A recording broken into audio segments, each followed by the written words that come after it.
Banking tadi kita grind grind cantiknya sekali dia punya pipe bengkok dah. Hayah, bio sudah grind tu. Kena kabel ke tak ni? Tu pecah, kita dah pecah ni. Pecah sampai sini kita akan check wire lah. Tak, ok, selamat. So nanti untuk point switch water heater ni wire akan sengit sikit lah macam ni. Ok, nanti kita check kabel dia. Right. Ok, so ni tadi yang kita grind tadi. Kita grind tadi.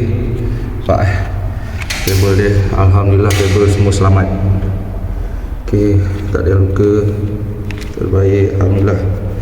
Allah bantu kita. Wire pergi bawah.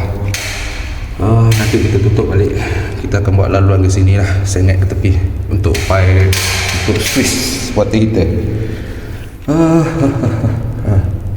Selamat ok.